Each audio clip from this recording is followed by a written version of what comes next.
नमस्कार दोस्तों, आप सभी का भाटिया आश्रम के ऑफिशियल यूट्यूब चैनल पर स्वागत है। और आज कल हमने रीड की कक्षाएं प्रारंभ की थी, जिसमें हमने बाल विकास एवं शिक्षा शास्त्र का जो सिलेबस था उसके बारे में जानकारी प्राप्त की थी। आज हम उसी को थोड़ा आगे बढ़ाते हैं और इकाई 1 को पढ़ना प्रारंभ करते हैं। तो उसके बारे में हम जानते हैं कि इसमें हमें क्या क्या अध्ययन करना है, ताकि हमें इसमें से एक भी क्वेश्चंस एग्ज़ाम पेपर में बाहर से नहीं मिले। इसके लिए हमने बहुत अच्छा प्रयास किया है। जो हमने अध्ययन किया है वो आप तक पहुंचाने का प्रयास कर रहे हैं। और हम आज इकाई 1 को प्रारंभ करते हैं, बाल विकास एवं शिक्षा शास्त्र की। तो आज हम इकाई 1, जिसमें बाल विकास है, इकाई 1 का हम अध्ययन करेंगे। इकाई 1 ये पूरी बाल विकास से संबंधित है। बाल विकास, और बाल विकास में जो जो शब्द आते हैं, जो जो टर्म्स आते हैं, उस टर्म को हम एक एक करके बहुत अच्छे तरीके से पढ़ेंगे। तो मैं आज आपको ओवरव्यू दे दूं कि हम क्या क्या अध्ययन करेंगे, बाल विकास में क्या क्या आता है। तो इसमें सबसे पहले आता है वृद्धि एवं विकास। वृद्धि एवं विकास की संकल्पना। वृद्धि एवं विकास की संकल्पना हमारा इसका पहला टॉपिक होगा। इनकी संकल्पना के बारे में पढ़ेंगे, ये क्या क्या है, ये कैसे कार्य, इसको हम अच्छे तरीके से समझेंगे कि वृद्धि क्या है और विकास क्या है और इन दोनों में क्या अंतर है। इसके साथ में इसी में हमने इसका सब टॉपिक पढ़ेंगे कि वृद्धि का अर्थ एवं विकास का अर्थ। विकास का भी अर्थ इसमें पढ़ेंगे, विकास का क्या अर्थ है, विकास का अर्थ पढ़ेंगे। इसके बाद में विकास के सिद्धांत, वृद्धि एवं विकास की संकल्पना, विकास के सिद्धांत,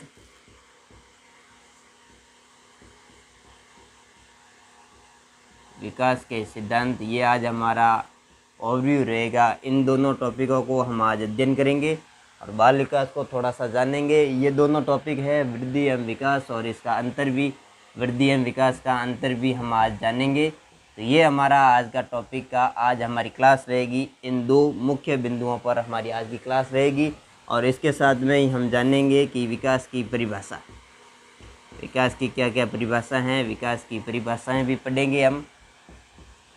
तो ये हमारा आज का ओवरव्यू है। इन पर हम विस्तार से बहुत ही अच्छे तरीके से अध्ययन करेंगे, समझेंगे, समझाएंगे और इसके बारे में हम अध्ययन करेंगे। तो ये हमारा ओवरव्यू है। हम कोई भी सब्जेक्ट या कोई भी विषय या कोई भी टॉपिक पढ़ने से पहले हमें ये जानना है कि हम क्या पढ़ेंगे और कितना पढ़ेंगे और कैसे पढ़ेंगे। तो हमने बाल विकास हमारी इकाई 1 है, इसमें से हमने ये जानना है कि हम इसमें से वृद्धि पढ़ेंगे और इसके साथ ही विकास की संकल्पना पढ़ेंगे। वृद्धि एवं विकास की संकल्पना के बारे में पढ़ेंगे और इसका वृद्धि का अर्थ जानेंगे, एवं विकास का अर्थ जानेंगे, एवं वृद्धि एवं विकास में क्या अंतर है इसके बारे में जानेंगे। फिर विकास के सिद्धांतों के बारे में हम अध्ययन करेंगे और इसके साथ ही विकास की क्या क्या परिभाषा है, किस किस विद्वान ने, किस किस मनोवैज्ञानिक ने क्या क्या कहा है, इसके बारे में हम अध्ययन करेंगे।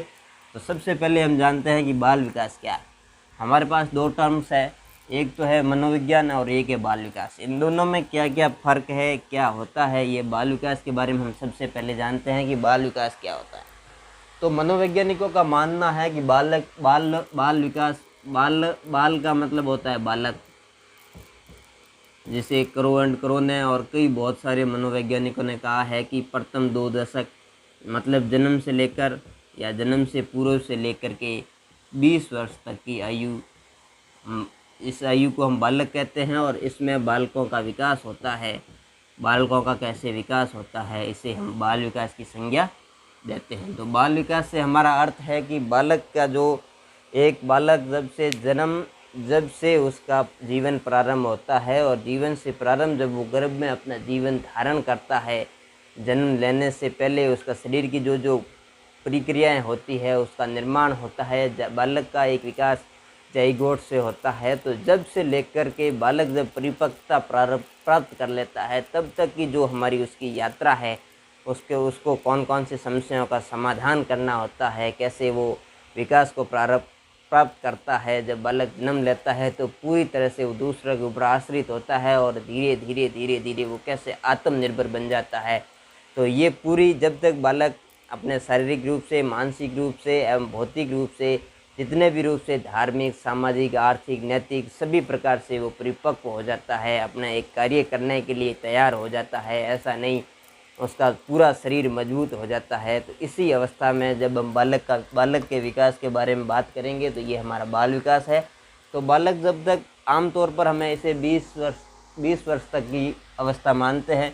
तो बाल विकास के बारे में हमने अध्ययन किया कि बाल विकास क्या होता है। बाल का मतलब होता है बालक, और बालक के विकास के संदर्भ में हम जानते हैं, इसके बारे में अध्ययन करेंगे कि बालक एक विकास को कैसे प्राप्त करता है।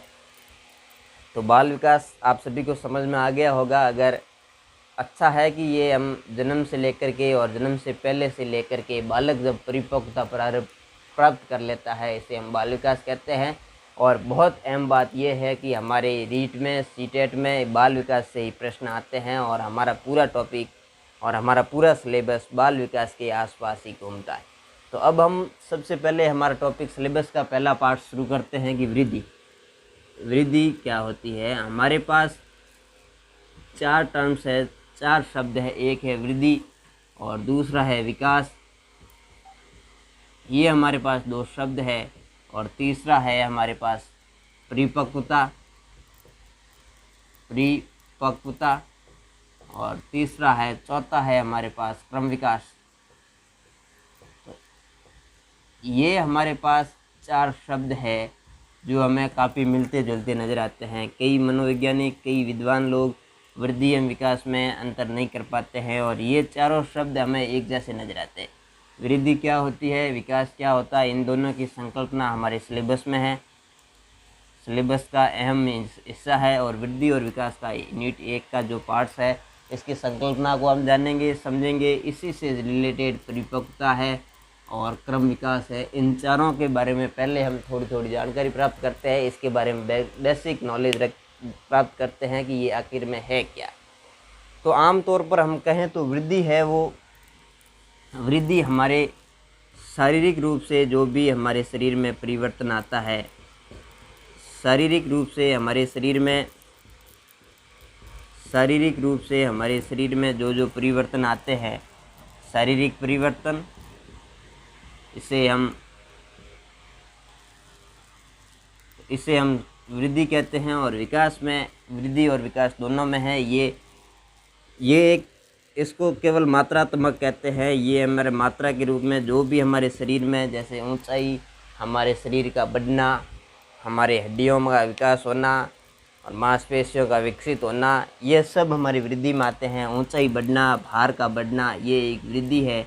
शरीर का वृद्धि होती है, शरीर में जो ग्रोथ होती है उसे हम वृद्धि कहते हैं। और विकास के सभी पक्ष आते हैं इसमें, शारीरिक विकास, मानसिक विकास। इसमें हमें जो भी परिवर्तन होते हैं उसे हम विकास कहते हैं। मानसिक विकास है, शारीरिक विकास है, भौतिक विकास है, संवेगात्मक विकास है, आध्यात्मिक विकास है, स्वयंगात्मक, ये सारे विकास जो है हमारे इसमें विकास में आते हैं। विकास का हमारा अर्थ है कि और अधिक अच्छे तरीके से उसमें निखार आना, वृद्धि करना, उत्तरोत्तर बढ़ना, और मानसिक रूप से और शारीरिक रूप से हर तरह से किसी भी कार्य को करने के लिए सक्षम होना, इसे हम परिपक्वता कहते हैं।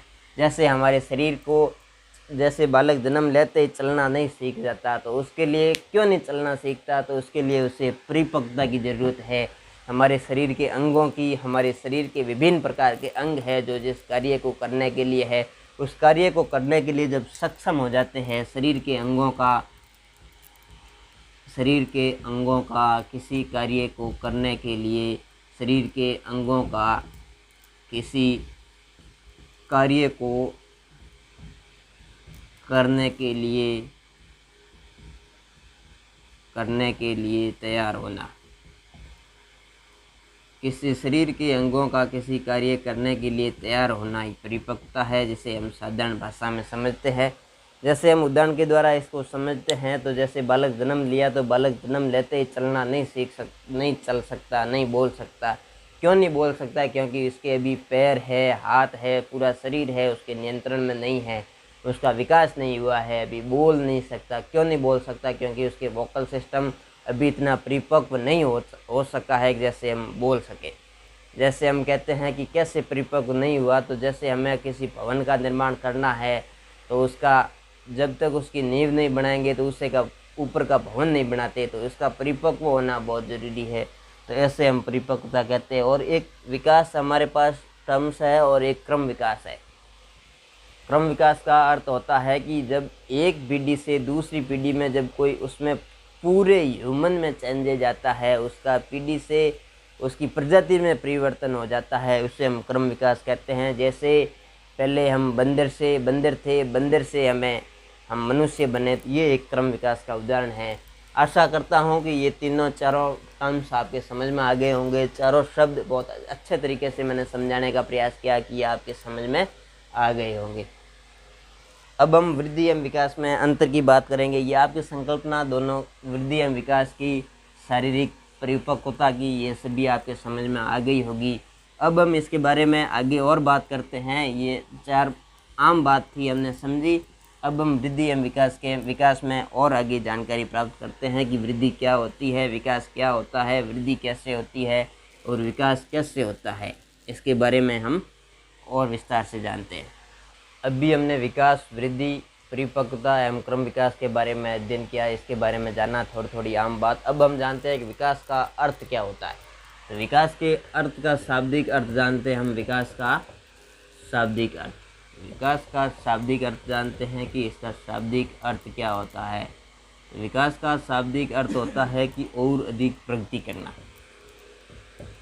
और अधिक प्रगति करना, किसी परिपक्वता की ओर जाना, अधिक परिपक्वता की ओर जाना, ये हमारा विकास का शाब्दिक अर्थ है। और अधिक प्रगति करना और परिपक्वता की ओर जाना, परिपक्वता की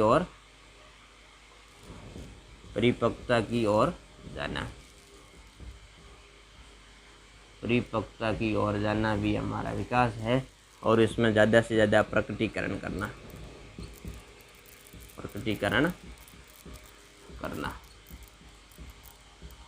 ये हमारा विकास का शाब्दिक अर्थ है। हम जानते हैं कि विकास का शाब्दिक अर्थ है कि और अधिक प्रगति करना। जैसे हम हैं उसमें और आगे बढ़ना, उसमें और विकास करना, उसमें आगे बढ़ना, और अधिक परिपक्वता की ओर जाना, तो हमें विकास कहते हैं। अब हम विकास और वृद्धि के बारे में अंतर जानते हैं कि वृद्धि क्या होती है और विकास क्या होता है। तो इन दोनों के बारे में हमें अभी शाब्दिक अर्थ जानना। तो अब हम वृद्धि एवं विकास में अंतर जानते हैं कि क्या क्या अंतर है। तो हम इसके लिए आम तौर पर एक टेबल बना देते हैं कि इधर वृद्धि लिखते हैं, वृद्धि और विकास, इन दोनों में अंतर जानते हैं कि वृद्धि एवं विकास में क्या अंतर है। तो वृद्धि एवं विकास के बारे में हम जानते हैं। विकास को हम डेवलपमेंट कहते हैं और वृद्धि को ग्रोथ कहते हैं। इसके बारे में हम जानते हैं कि वृद्धि है वो उसमें केवल किसी एक विशिष्ट पक्ष का विकास होता है, बढ़ोतरी होती है। किसी विशिष्ट पक्ष या फिर कहें हम शारीरिक विकास होता है। शारीरिक पक्ष में परिवर्तन होता है, ये हमारा परिवर्तन होता है। ये इसका अहम बात है कि किसी विशिष्ट पक्ष हो या फिर शारीरिक पक्ष, केवल शारीरिक पक्ष में परिवर्तन होता है, इसे हम वृद्धि कहते हैं। और हम बात करें विकास की, तो ये एक संगठन है। सभी प्रकार के संगठनों का संगठनात्मक विकास है, संगठनात्मक परिवर्तन है। जैसे कि शारीरिक, मानसिक, सामाजिक, नैतिक, गामक, सभी प्रकार के विकासों का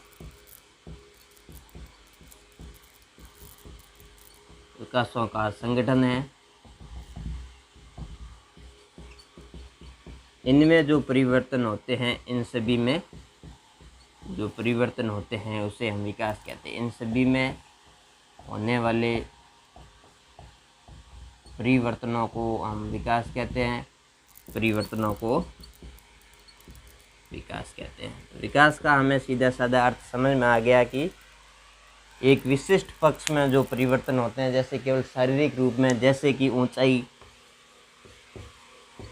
जैसे बच्चे की हाइट बढ़ गई, बड़ा हो गया, मोटा हो गया, मांसपेशियों में विकास हुआ, दांतों का आना, ये सारे के सारे वृद्धि के उदाहरण हैं। और विकास के उदाहरण है कि बच्चा बोलने लगा है, समझने लगा है, चलने लगा है। तो ये सारे के सारे विकास है बच्चे के, इसे हम वृद्धि एवं विकास में कहते हैं। अब हम बात करते हैं कि वृद्धि को हम माप सकते हैं। दूसरा हमारा पॉइंट है कि ये मात्रात्मक होती है। मात्रात्मक वृद्धि है वो मात्रात्मक होती है, एक निश्चित मात्रा में होती है। और विकास है वो गुणात्मक होता है, गुणों में वृद्धि होती है। ये मात्रात्मक एवं गुणात्मक कैसे होते हैं, इसे हम उदाहरण के द्वारा समझते हैं कि जैसे कोई बालक है, बालक का जन्म हुआ, जन्म होने के बाद में जन्म होते समय उसकी हाइट मान लो, वजन था वो 3.5 किलो था, वजन था उसके 3.5 किलोग्राम था। और 2 महीने के बाद में वो 4 किलो का हो गया। इसे हम मापन किया, ये मात्रात्मक है। इसकी मात्रा थी मात्रा का मतलब ये होता है किसी यूनिट में उसे ला सकते हैं, इसे हम मात्रात्मक कहते हैं। तो 3.5 किलोग्राम था जन्म के समय, 1-2 महीने के बाद में वो 4 किलोग्राम हो गया। इसे हम मात्रात्मक के रूप में मापा हमने, इसका मापन किया, तो इसे मात्रात्मक कहते हैं। और ये गुणात्मक है। गुणात्मक कैसे, जैसे चलना सीखा, तो इसे हम कैसे माप सकते हैं कि इतना चला, ऐसे बोलने लगा। इसमें कई प्रकार के ऐसे विकास होते हैं जो गुणात्मक होते हैं, गुणों के आधार पर इसे हम कहते हैं कि इसका तीसरा है कि इसे हम मापन कर सकते हैं, मापा जा सकता है। जैसे हमने मापा जा सकता है। और इसे हम अनुभव कर सकते हैं। ये इसे हम अनुभव करते हैं कि इसमें इतना विकास हुआ है। जैसे कोई पहले झूठ नहीं बोल रहा था, अब झूठ बोलने लग गया, तो उसमें ये परिवर्तन हुआ। तो इसे हम आमतौर पर तो विकास नहीं कहेंगे, क्योंकि जो अचानक से आते हैं ये एक लंबे समय तक के चलने वाले स्थायी परिवर्तन होते हैं, उसे हम विकास कहते हैं। अब ये 3 बातें समझ में आ गई। अब ये है जो संरचनात्मक है, वृद्धि है वो संरचनात्मक है, एक संरचना है। और ये विकास है वो कार्यात्मक। वृद्धि संरचनात्मक है, हमारे शरीर की संरचना है, ये संरचनात्मक है। और ये कार्यात्मक है। क्या है? कार्यात्मक है। अब कोई भी संरचना, जैसे हमारा शरीर है, तो ये एक संरचना है। अब वो क्या कार्य करता है, वो उसके फंक्शन है, वो कार्यात्मक है। अब वृद्धि अकेली है और विकास नहीं है, तो क्या काम की? कोई कार्य नहीं है, तो कार्य होना बहुत ज़रूरी है। कार्य करेगा, ये शरीर कार्य करेगा, तभी इसका उदाहरण है। और इसके बिना भी ये है, इसके बिना भी ये नहीं। ये वृद्धि है वो कार्यात्मक नहीं है, संरचनात्मक है। और संरचना के बिना कार्य का कोई मोल नहीं हो सकता। इसके बाद में ये एक वृद्धि सार्थक वृद्धि नहीं होती तो भी विकास हो सकता है। ये वृद्धि के बिना, ये दोनों पूरक है एक दूसरे के। और ये सार्थक विकास के अभाव में भी, सार्थक वृद्धि के विकास में सार्थक वृद्धि होती है, उसके अभाव में भी, सार्थक वृद्धि के अभाव में विकास संभव है। विकास संभव है। सार्थक वृद्धि नहीं हुई, मान लो थोड़ी वृद्धि हुई, फिर भी विकास संभव है। अब हम बात करते हैं कि वृद्धि और विकास में और क्या क्या अंतर हो सकते हैं। तो वृद्धि के तौर पर हम देखें तो वृद्धि हमारे मनुष्य में जो अंगों में परिवर्तन आया है, उसे हम वृद्धि कहते हैं। इसका मापन कर सकते हैं। वृद्धि और विकास में खास बातें थी जिसे हमें जानना, समझ में आया। अब हम इसका एक और 5 नंबर ये था। और 6 नंबर है कि ये एक विशिष्ट समृद्धि है, वो एक निश्चित समय तक रहती है, निश्चित समय तक होती है। वृद्धि है वो एक निश्चित समय तक होती है। और ये इसका है कि ये विकास है वो इसका कोई समय नहीं होता। ये जन्म से पूर्व से लेकर मृत्यु तक वो चलता रहता है। ये एक जीवन पर्यंत प्रक्रिया है। ये सीमित समय के लिए है, सीमित समय की प्रक्रिया और ये जीवन पर्यंत प्रक्रिया है। जीवन पर्यंत चलने वाली प्रक्रिया। तो इसी के आधार पर हम कह सकते हैं कि ये संकीर्ण अवधारणा है। वृद्धि है वो संकीर्ण अवधारणा है और विकास है वो विस्तृत है, और ये एक विस्तृत अवधारणा है। विस्तृत क्यों है, ये हमने बात की ना कि ये एक जीवन पर्यंत चलने वाली प्रक्रिया है और ये एक निश्चित समय तक होती है। निश्चित का मतलब है कि परिपक्वता तक ये चलती है। परिपक्वता प्राप्त होने के बाद में वृद्धि रुक जाती है। जैसे एक इंसान की हाइट होती है 6.5 फुट 7 फुट जितनी होनी है, वो परिपक्वता तक हो जाती है। उसके बाद में उसकी हाइट और आगे नहीं बढ़ेगी। तो ये एक वृद्धि का उदाहरण है। उसके बाद में बालक ने जैसे मान लो हिंदी सीख ली, उसके बाद में 50 वर्ष के बाद में भी वो अंग्रेजी भाषा या किसी फॉरेन भाषा को सीखना चाहता है तो सीख सकता है। तो इसका मतलब ये है कि ये जन्म से लेकर के या जन्म से पूर्व गर्भाधारण से लेकर के मृत्यु तक चलने वाली प्रक्रिया है। कोई भी व्यक्ति ऐसा नहीं है कि 50 वर्ष की आयु में या उससे अधिक आयु में किसी भी अवस्था में वो किसी भी भाषा को सीख सकता है या नया कार्य सीख सकता है। जैसे बाइक चलाना सीख सकता है, कार चलाना सीख सकता है।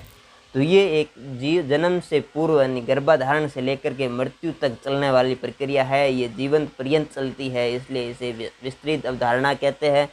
और ये संकीर्ण अवधारणा है। छोटे से समय के लिए, एक छोटे से काल के लिए जीवन की एक अवस्था या 2-3 अवस्थाओं तक परिपक्वता प्राप्त होने तक चलती है। इसे हम वृद्धि कहते हैं।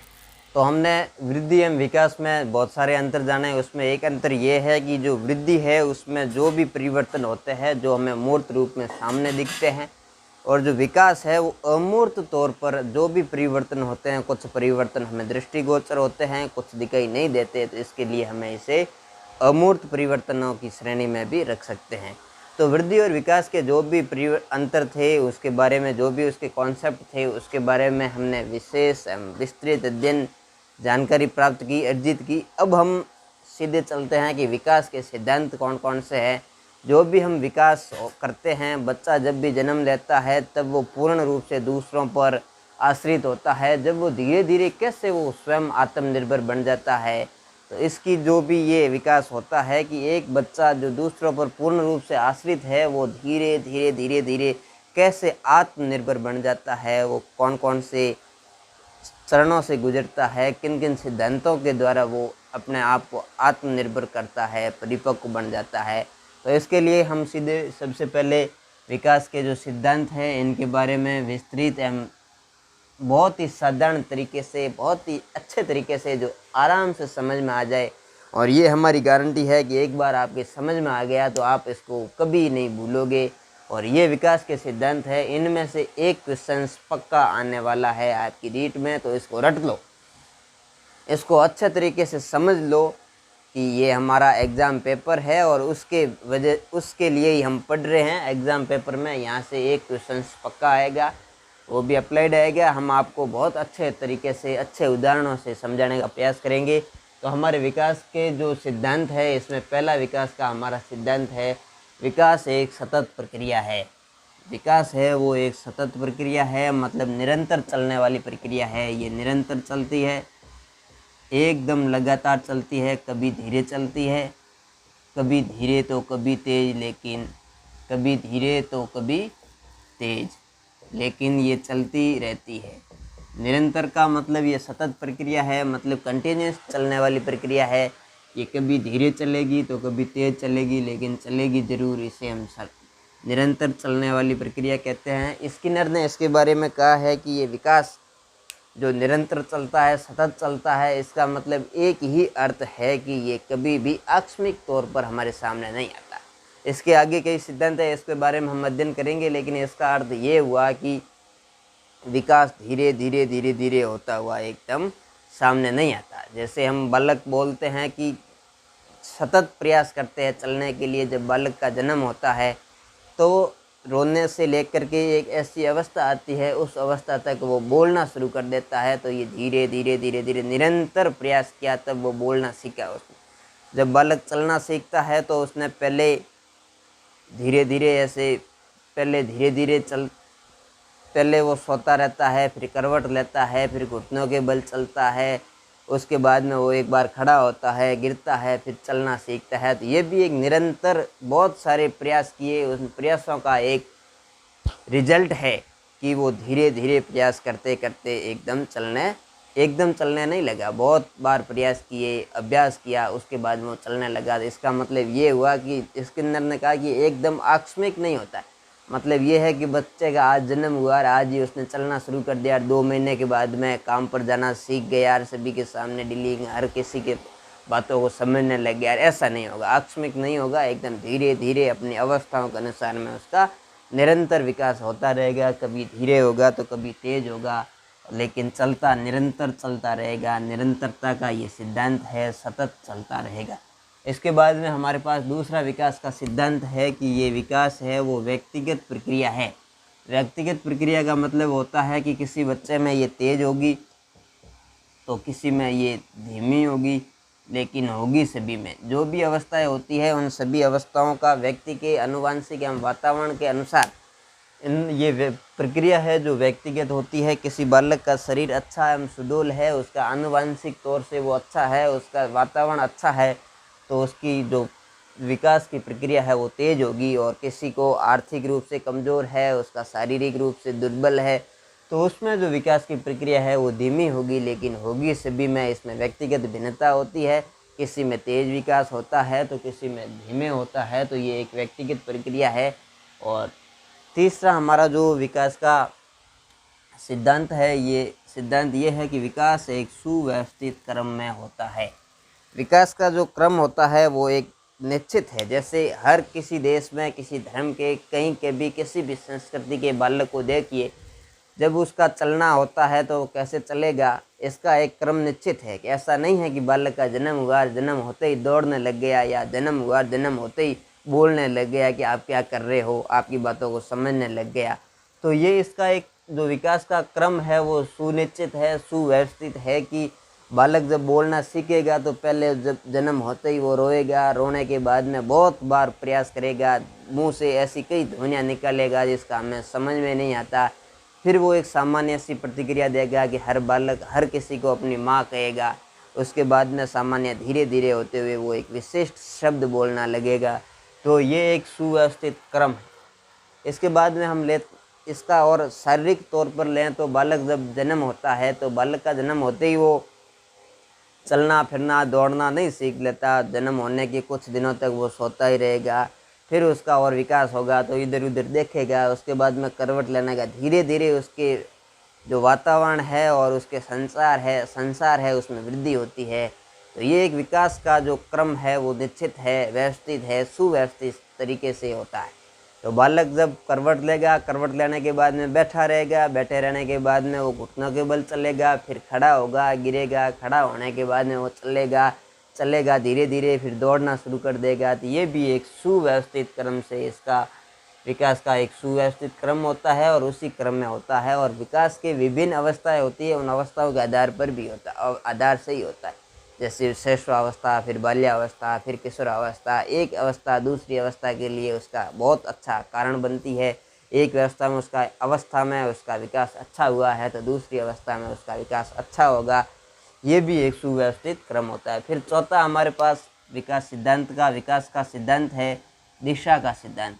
विकास भी निश्चित दिशा में विकास करता है। जैसे हमने इसकी दिशाएं, 2 दिशाएं हैं जो दिशाएं हमारे पास है। एक आपादीय आपाद्य का मतलब होता है कि मस्तकादोमुखी। इसका मतलब ये होता है कि सिर से पैर की ओर विकास होता है। सेफेलोकॉडल इसे हम कहते हैं अंग्रेजी में। तो सबसे पहले बालक का जब भी विकास होता है, जब भी एक्स और वाई गुणसूत्र मिलके जब निषेचन की क्रिया पूर्ण होती है, उसके बाद में युग्मनज बनते हैं, जिसे हम जाइगोट कहते हैं। तो जाइगोट में एक कोशिका से कैसे बालक का जो शरीर बनता है, उसमें सबसे पहले उसका सिर का निर्माण होता है। सिर से धीरे धीरे उसके नीचे के अंगों का निर्माण होता है। सिर से फिर ये गर्दन, फिर ये कंधे बनते हैं, हाथ बनते हैं, धड़ बनता है, पैर बनता है। तो सिर से पैर की ओर जो विकास होता है, ये विकास की एक दिशा है। इसे हम अपाद्य, आपाद्य या मस्तकादोमुखी। मस्तकादोमुखी का मतलब होता है मस्तक अधमुखी। मस्तक से लेकर पैरों तक का विकास होता है। ये विकास की एक दिशा है, सिर से लेकर पैर तक की जो दिशा है। फिर इसकी और दूसरी दिशा है कि भीतर से बाहर की ओर। इसे प्रॉक्सिमोडिजिटल कहते हैं। जैसे का मतलब होता है कि ये भीतर से लेकर के बाहर की ओर। जैसे ये सिर से पैर की ओर, एक पैसे सिर से पैर की ओर मतलब पहले सिर बनेगा, फिर ऐसे ये इसका विकास है वो ऐसे होगा। इधर से शुरू होते हुए ऐसे जाएगा। फिर ये है कि प्रॉक्सिमोडिजिटल है। इसका मतलब ये होता है कि ये यहाँ से शुरू होगा, ये ऐसे जाएगा, फिर यहाँ से शुरू होगा, ऐसे जाएगा। ये इसका मध्य से शुरू होते हुए हाथों की ओर और मध्य से शुरू होते हुए किनारों की ओर जाएगा, ऐसे पैरों की ओर। इसे हम ये प्रॉक्सिमोडिजिटल कहते हैं। और ये सेफेलोकॉडल है जो सिर से होकर नीचे की ओर जाता है। ये विकास की दिशा है। ये आपकी समझ में आ गई होगी आसानी से। जैसे हम किसी भी बालक को देखते हैं तो सिर से पैर की ओर मतलब होता है कि बालक का सबसे पहले सिर का विकास होता है। तो धीरे धीरे जब वो 3-4 महीने का होता है तो सबसे पहले वो सिर को ऐसे अपने आप से ले सकता है, ऐसे ऐसे संभाल सकता है। जैसे छोटे बालों को हम हाथ में लेते हैं, उठाते हैं तो उसका सिर ऊपर नहीं आता है। उसका मतलब ये है कि सिर का अभी तक उसका विकास नहीं हुआ है। फिर धीरे धीरे समय व्यतीत होने के बाद में उसमें परिपक्वता आती है। फिर वो सिर को अपने बड़े आदमी की तरह ऐसे रख सकता है। धीरे धीरे 2-3 साल की, 1 साल की अवस्था में, 9 महीने से लेकर 1 साल की अवस्था में वो अपने पैरों तक का उसका विकास हो जाता है। तो फिर वो चलने लग जाता है। अगर ये दिशा नहीं होती सिर से पैर की ओर तो बच्चा जन्म लेते ही सिर तो बाद में संभालता, लेकिन पहले दौड़ना शुरू करता। तो ये इसका सिर से पैर की ओर विकास है, दिशा है। फिर हम बात करते हैं कि भीतर से बाहर की ओर। तो बच्चा जब जन्म लेता है, जन्म लेने के बाद में धीरे धीरे वो अपने हाथ को, पूरे हाथ को ऐसे पटकता है, मतलब यहाँ से विकास होता है। फिर ऐसे किसी गिलास को उठाना है तो पहले दोनों हाथों से पकड़ने का प्रयास करेगा, फिर वो स्पेसिफिक अंगुलियों से भी उसे पकड़ सकता है। जैसे आज छोटे बालों को हम पेन पकड़ाएंगे तो वो पूरे हाथ से, ऐसे दोनों हाथों से भी पकड़ सकता है, एक पूरे हाथ से पकड़ेगा। फिर धीरे धीरे उसके अंगुलियों का विकास हो जाएगा तो वो ऐसे अपने हाथ से भी लिखना सीख जाएगा। फिर हम बात करते हैं कि गामक विकास की। तो इसमें सूक्ष्म विकास और स्थूल विकास है। तो ये पूरे दोनों विकास इसमें धीरे धीरे होते हैं। गामक विकास में यही है कि बालक का गति का विकास होता है, कि बालक चलना सीखता है, दौड़ना सीखता है। जो भी अपने हाथों का, पैरों का, शरीर का मूवमेंट करेगा तो उसी के अनुसार करेगा। तो उसका एक क्रम निश्चित होता है। जैसे बालक पहले बैठना सीखेगा, उसके बाद में दौड़ना सीखेगा, खड़ा होना सीखेगा, उसके बाद में दौड़ना सीखेगा। तो ये गामक विकास का एक बहुत ही अच्छा सिद्धांत है। फिर है कि विकास है वो अंत्यक्रिया। विकास है वो अंत्यक्रिया एवं अंत्यक्रिया का परिणाम है। ये अंत्यक्रिया किस किस में होती है? तो विकास की जो अंत्यक्रिया है, तो विकास की ये अंत्यक्रिया है वो किसके मध्य होती है? तो दोस्तों आपको बता दूं, ये वातावरण एवं वंशानुक्रम में ये अंत्यक्रिया होती है। एवं वंशानुक्रम में वातावरण एवं वंशानुक्रम का जो परिणाम स्वरूप अंत्यक्रिया है उसे हम विकास कहते हैं। तो ये वातावरण और विकास में जो वातावरण एवं वंशानुक्रम में जो उसका अंत्यक्रिया का परिणाम है, तो ये कैसे होता है कि बालक का वंशानुक्रम ये निर्धारित करता है कि बालक किस सीमा तक विकसित होगा। उसका शारीरिक विकास, मानसिक विकास किस सीमा तक जा सकता है, किस सीमा तक हम उसका विकास कर सकते हैं, मतलब होगा। बालक का विकास जैसे वंशानुक्रम में आ गया कि बालक की हाइट इतनी है तो उतनी हाइट होगी, ये उसका वंशानुक्रम कहता है। लेकिन उसके शरीर को हष्ट-पुष्ट बनाने के लिए और मानसिक तौर से अच्छा बनाने के लिए उसकी वातावरण उसका एक जिम्मेदार, बहुत ही अच्छा फैक्टर काम आता है। तो इसका मतलब ये है कि विकास में न तो वातावरण का महत्वपूर्ण भूमिका है और न ही वंशानुक्रम की, दोनों की बराबर की भूमिका है, और ये दोनों की अंत्यक्रिया के कारण ही विकास होता है। अब हम बात करते हैं कि विकास के विभिन्न पक्ष अंतर संबंधित होते हैं। विकास के विभिन्न पक्ष कौन कौन से? तो विकास के जितने भी पक्ष होते हैं, जैसे शारीरिक विकास, मानसिक विकास, सामूहिक विकास, धार्मिक विकास, ये सारे विकास होते हैं जो एक दूसरे से अंतर संबंधित होते हैं। जैसे एक पक्ष का विकास अच्छा हुआ, जैसे शारीरिक मानसिक रूप से बच्चा अच्छा है, उसका विकास अच्छा है, तो उसका शारीरिक विकास भी अच्छा होगा। तो ये विकास के सभी पक्ष एक दूसरे पर निर्भर करते हैं। बच्चा मानसिक रूप से अच्छा है तो उसका सामूहिक विकास भी अच्छा होगा। गामक विकास शारीरिक रूप से अच्छा है तो उसका गामक विकास अच्छा होगा, और ये सारे विकास अच्छे हैं तो उसका सामूहिक विकास अच्छा होगा। तो ये सभी पक्ष एक दूसरे पर निर्भर है, अंतर संबंधित है, और ये एक विकास अच्छा होने से दूसरा विकास अच्छा होता है। आशा करता हूँ कि ये विकास के जो विभिन्न पक्ष है वो अंतर संबंधित है, ये बात आपको अच्छे तरीके से समझ में आ गई होगी। अब बात करते हैं कि विकास जो है वो एकीकृत रूप में होता है। विकास का मतलब ये होता है कि हमें जो भी शरीर होता है, हमारा विकास होता है, उसका एकीकृत रूप में होता है। एकीकरण का सिद्धांत यहाँ पर लागू होता है, और ये एकीकरण के सिद्धांत में जो बालक है वो उसका विकास सबसे पहले, मान लो कि हाथों का विकास हुआ है तो उसके बाद में सबसे पहले हाथ करेगा, फिर अंगुली, ये पूरा हाथ काम करता है। तो ये एक स्पेसिफिक है, मतलब सामान्य से लेके विशिष्ट की ओर है। तो ये इसमें बालक का एकीकरण है, और एकीकरण होने के बाद में शरीर का हम देखते हैं कि हमारा पूरा शरीर एक ही है। ये तो हमने अपनी सहूलियत के हिसाब से अलग अलग पक्षों में करते हुए इसको विकसित किया है। बाकी पूरे शरीर का एकीकरण के रूप में, एकीकृत रूप से विकास होता है कि कोई तीव्र होता है, कोई धीरे होता है। तो इसे हम एकीकृत रूप में देखते हैं, विकास एकीकृत है। फिर हम बात करते हैं कि विकास संचयी होता है। विकास संचयी का मतलब ये होता है कि विकास, जो हमने पहले विकास एक सतत प्रक्रिया है, उसमें स्किनर महोदय की बात को हमने देखा था कि विकास है वो आकस्मिक नहीं होता। तो संचयी का मतलब यही होता है कि धीरे धीरे विकास करते हुए जो भी है, थोड़ा थोड़ा करते एक जमा होता है। उसके बाद में अच्छे तरीके से, जैसे बालक चलना सीखेगा, तो इसमें संचयी विकास संचयी कैसे हुआ? तो चलने के लिए पहले उसने बैठना सीखा, फिर उसने खड़ा होना सीखा, फिर उसने चलना सीखा, फिर उसने दौड़ना सीखा।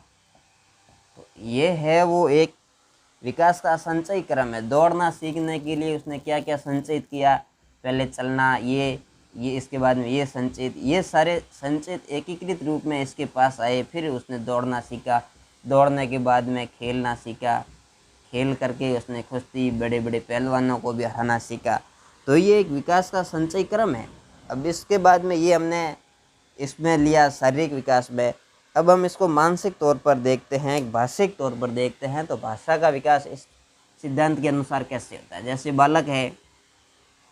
बालक ने बोलना सीखा, भाषा का विकास होगा उसमें। तो बोलने के लिए सबसे पहले उसने किलकारियाँ करने सीखी,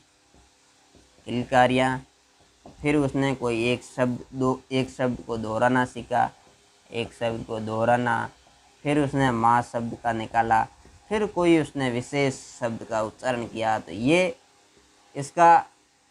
विशेष शब्द है, भाषा का विकास हुआ। तो इसके लिए इतना संचित होने के बाद में उसकी ध्वनि एक विशेष और एक सार्थक अर्थ ली। तो ये एक विकास का संचयी रूप है। ऐसे विकास संचित होता है, और विकास संचित होने के बाद में विभिन्न, जैसे किशोरावस्था में बालक गया तो उसके पास में बाल्यावस्था, शैशवावस्था के जो भी विकास थे वो संचित रूप में उसके पास है। अब हम बात करते हैं कि विकास है वो सामान्य से विशिष्ट की ओर होता है। ये बहुत ही इम्पोर्टेंट पॉइंट है, सिद्धांत है, ये हमारे पिछले एग्जाम में भी आया हुआ है। तो विकास है वो सामान्य से विशिष्ट की ओर होता है, जनरल टू स्पेसिफिक होता है। विकास कैसे होता है? जनरल टू स्पेसिफिक होता है। मतलब इसके बारे में हम विशेष बात करेंगे कि विकास है वो सामान्य से विशेष की ओर कैसे होता है। इसमें एग्जामिनर आपको भ्रमित करने के लिए ऐसे भी देगा, इसका एक क्वेश्चन बहुत अच्छा आएगा कि आपको ये भी दे देगा, फिर आप भूल जाओगे कि सामान्य से विशेष की ओर था या विशेष से सामान्य की ओर था। तो आपको ये याद रखना है कि विकास है वो सामान्य से विशेष की ओर होता है। सामान्य से विशेष की ओर कैसे होता है, इसके लिए हम एक बहुत ही अच्छा उदाहरण देखेंगे हमारे आसपास के। जब आप छोटे बच्चों के साथ रहते हैं तो इसमें आपको बहुत ही आसानी से ये बात समझ में आ जाती है। जैसे कि सामान्य से विशिष्ट की ओर होता है तो बालक ये होता है कि पहले इसको भाषा के तौर पर हम देखते हैं कि समझते हैं कि सामान्य से विशिष्ट की ओर कैसे जाते हैं। तो बालक सबसे पहले बोलने के लिए एक सामान्य सी बात को उच्चारण करेगा। पहले जैसे रोना है तो रोना एक सामान्य है, प्रत्येक बालक रोता है। रोना क्या है, सामान्य सी बात है। तो प्रत्येक बालक रोता है, इसमें कोई ये नहीं है कि अच्छे तरीके से रो रहा है कि बुरे तरीके से रो रहा है, वो अपने संवेग जो है उसको प्रकट कर रहा है। तो ये रोना एक सामान्य है।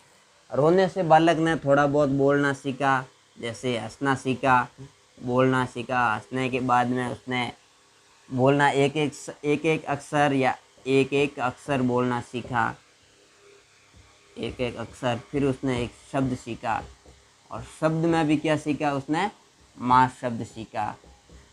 माँ शब्द सीखा तो प्रत्येक उसके माँ के जैसे दिखने वाली स्त्रियों को, महिलाओं को वो माँ के नाम से संबोधित करता है। तो ये एक सामान्य हो गया, मतलब प्रत्येक स्त्रियों के लिए, प्रत्येक महिलाओं के लिए बालक, महिलाओं के लिए बालक माँ शब्द उच्चारण करता है, माँ शब्द का प्रयोग करता है, माँ शब्द का प्रयोग करता है।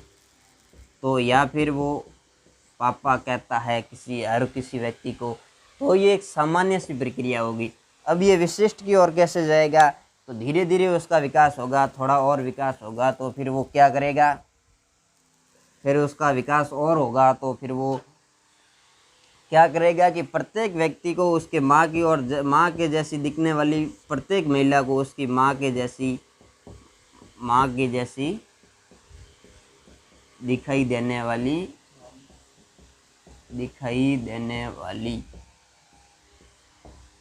प्रत्येक महिला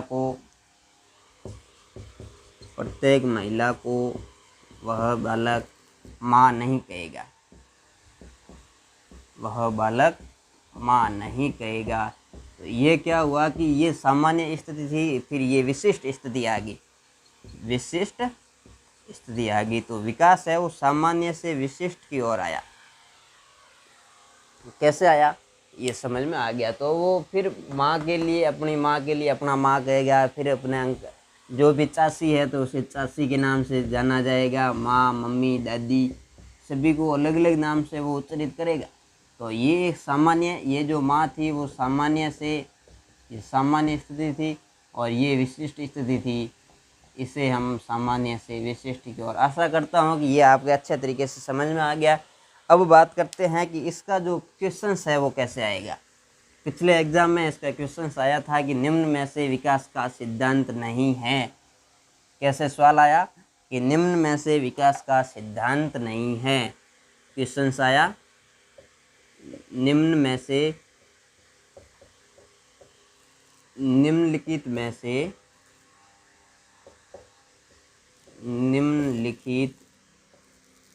से विकास का सिद्धांत नहीं है। फिर इसमें ऑप्शन दे दिए, 1 नंबर सामान्य से विशिष्ट की ओर, सामान्य से विशिष्ट की ओर, सामान्य से विशिष्ट की ओर, विशिष्ट से सामान्य की ओर, विशिष्ट से सामान्य की ओर। विकास की भविष्यवाणी की जा सकती है। विकास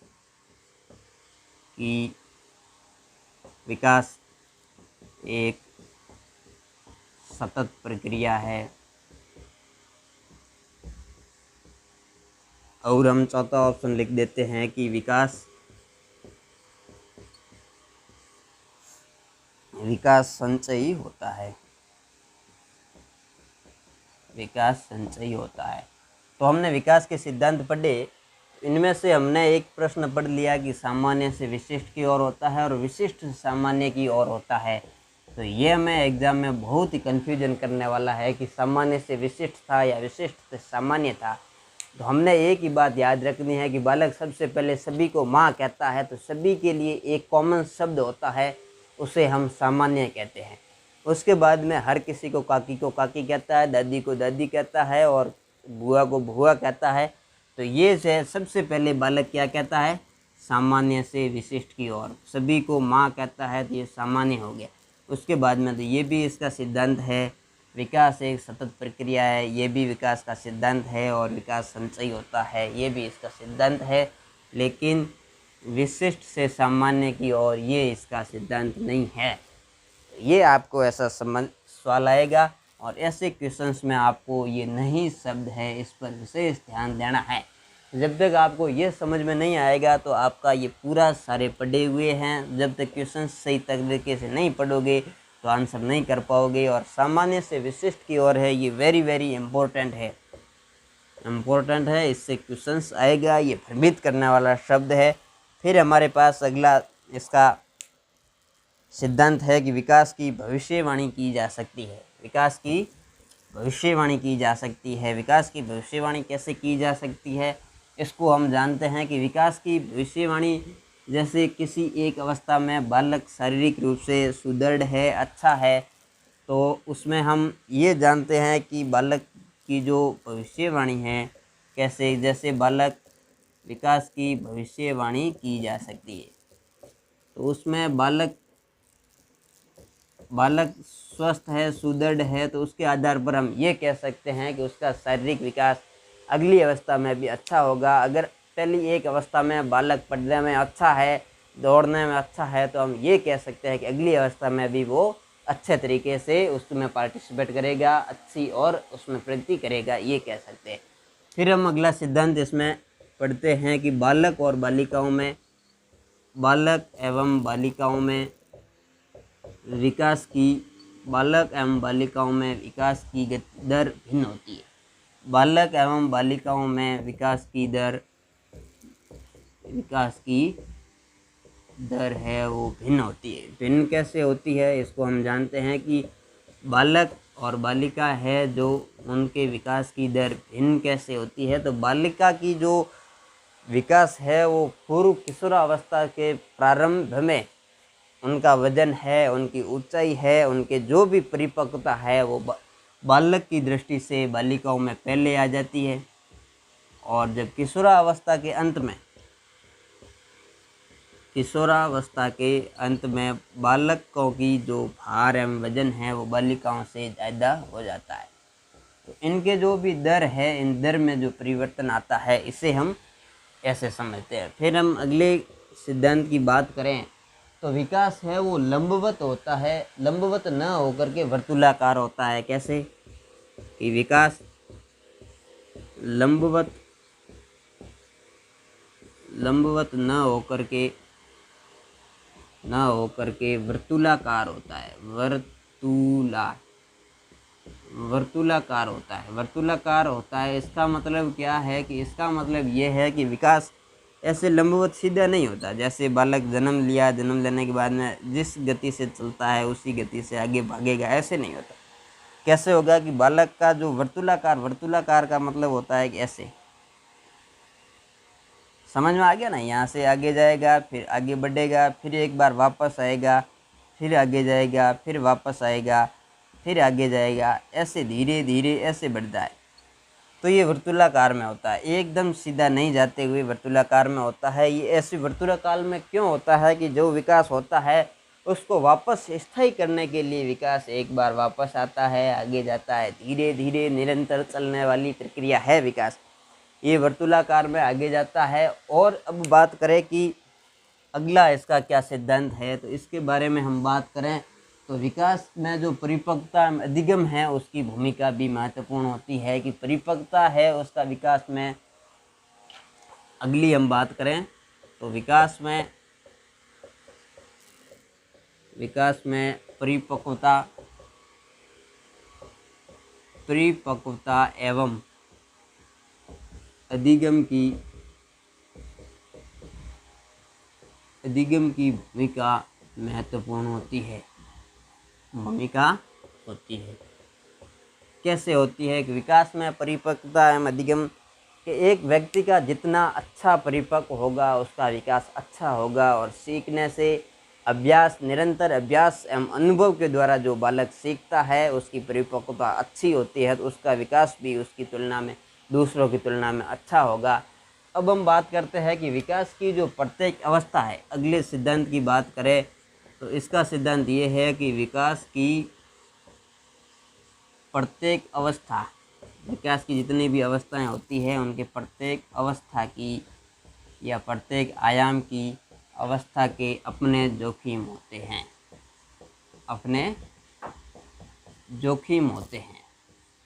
जोखिम कैसे होते हैं कि जोखिम का मतलब होता है खतरे होते हैं। जो विकास की प्रत्येक अवस्था है उसके अपने खतरे होते हैं। खतरे कैसे होते हैं कि जो भी विकास होता है उसमें किसी न किसी प्रकार के खतरे होते हैं। उन खतरों से उसके माता पिता, अभिभावक एवं शिक्षकों को परिचित होना चाहिए ताकि बालक का विकास सतत एवं निरंतर चलता रहे। अब हम बात करते हैं कि बालक के जो विकास की बात है उसमें है कि विकास की आरंभिक बुनियाद जो महत्वपूर्ण होती है। बालक का जो विकास होता है, बालक के विकास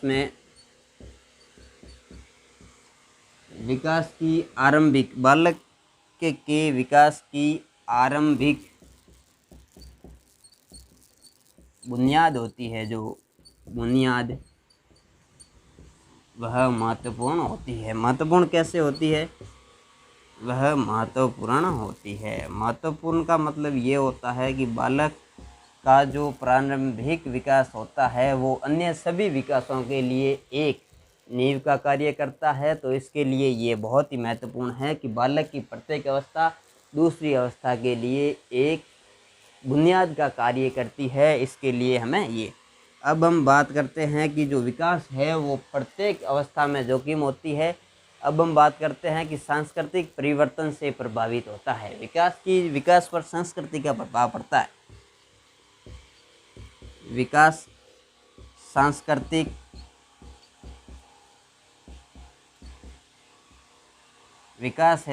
पर संस्कृति का प्रभाव पड़ता है और सांस्कृतिक परिवर्तनों से प्रभावित होता है। विकास सांस्कृतिक परिवर्तनों से प्रभावित होता है। सांस्कृतिक परिवर्तनों से प्रभावित कैसे होता है कि जब भी बालक का मानसिक विकास होता है तो बालक जिस भी संस्कृति में रहता है वो वही सीखेगा, उसके अनुसार आचरण करेगा और उसी के अनुसार उसका विकास होगा। तो हमने विकास के सिद्धांतों के बारे में अध्ययन किया। दोस्तों, आज हमने जो टॉपिक पढ़े हैं उसके बारे में हम बात करेंगे। तो बाल विकास के बारे में हमने सामान्य जानकारी प्राप्त की, बाल विकास, और इसके बाद में हमने वृद्धि एवं विकास की संकल्पना, वृद्धि एवं विकास की संकल्पना के बारे में हमने अध्ययन किया। और इसके बाद में हमने वृद्धि एवं विकास में अंतर देखा, वृद्धि एवं विकास में अंतर। इसके बाद में हमने विकास के सिद्धांतों का अध्ययन किया, विकास के सिद्धांतों का अध्ययन किया। अब मैं आशा करता हूं कि ये जो चारों पॉइंट हमने अपने सिलेबस में थे इसको अच्छे तरीके से क्लियर किया। दोस्तों, एक बार मैं वापस रिपीट कर दूं कि बाल विकास क्या होता है। बाल विकास जो है बालक के जन्म से लेकर गर्भाधारण से लेकर के जो किशोर परिपक्वता के काल तक जो हम उसका अध्ययन, जो भी उसका विकास होता है उसका अध्ययन हमारा है वो बाल विकास कहलाता है। और बाल विकास के बाद में हमने वृद्धि एवं विकास के बारे में अध्ययन किया। तो शारीरिक रूप से या एक पक्ष का जो हमारे शरीर का विकास होता है, उसमें परिवर्तन होता है, उसे हम वृद्धि कहते हैं। और ये एक संरचनात्मक हमारा पक्ष है। इसके बाद में हमने विकास की संकल्पना के बारे में बात की। तो विकास है वो हमारे शरीर के संपूर्ण संगठनात्मक का जो वृद्धि है, उसमें परिवर्तन है, उसे हम विकास कहते हैं। इन दोनों का ये कार्यात्मक पक्ष है और ये संरचनात्मक पक्ष है। ये मात्रात्मक है और ये गुणात्मक है। ये परिणामात्मक है, ये गुणात्मक है। इसके बारे में हमने बात की और इनमें अंतर के बारे में भी हमने आमतौर पर बड़ी बड़ी मोटी मोटी बातें की जो हमें समझ में आए। और विकास के सिद्धांतों का भी हमने अध्ययन किया कि विकास के कौन कौन से सिद्धांत हैं। विकास एक सतत प्रक्रिया है, विकास निरंतर चलने वाली प्रक्रिया है, विकास की भविष्यवाणी की जा सकती है, विकास सामान्य से विशिष्ट की ओर है। इन सभी के बारे में हमने विस्तृत अध्ययन किया। दोस्तों, आपको ये हमारा लेसन कैसा लगा? अगर अच्छा लगा हो तो लाइक कर दीजिएगा, शेयर, कमेंट एंड भाटिया आश्रम बालोतरा को सब्सक्राइब करना नहीं भूलें। सब्सक्राइब ज़रूर करें और अपने दोस्तों के साथ शेयर करें। लाइक एंड कमेंट करना अवश्य न भूलें। दोस्तों, आप सभी से आपका कमेंट और आपका सब्सक्राइबर एंड आपकी जो लाइक है वो हमें एक अच्छी एनर्जी देती है। जितने अधिक लाइक एवं कमेंट आएंगे उसके आधार पर हम बहुत अच्छी तैयारी करके आपको अच्छे से अच्छा समझाने का प्रयास करेंगे। Thank you.